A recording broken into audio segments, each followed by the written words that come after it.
विधानसभेत तपोवन वृक्षतोडीचा मुद्दा उपस्थित करण्यात आला।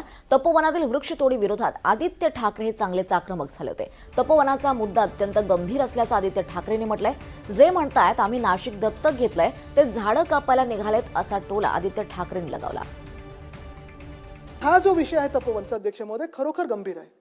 नाशिकमध्ये तपश्चर्याचं वन तपोवन हे नाव दिलेलं आहे, तिथे प्लांटेशन झालंय, तिथे ऐतिहासिक रामायणापासून प्राचीन काळापासून हे एक वेगळी तिथे नाळ तिकडच्या नाशिककरांची जोडलेली आहे। मग नेमकं ज्या लोकांनी नाशिक दत्तक घेतले असं प्रत्येक प्रचार सभेत सांगत होते तेच तिकडची झाडं कापायला का निघालेत? तपश्चर्या ही जंगलातच होते, तपश्चर्या ही 5 स्टार मध्ये होत नाही। आम्हाला साधुग्राम पाहिजे अध्यक्ष महोदय, आम्हाला माईसचं पण पाहिजे, पण हे सगळे जे पाहिजे ती झाडं वाचून पाहिजे। जर झाडच वाचली नाही, जर वसुंधराच वाचली नाही, जर आपली पृथ्वीच वाचली नाही तर आपण काय म्हणून जगणार आहोत?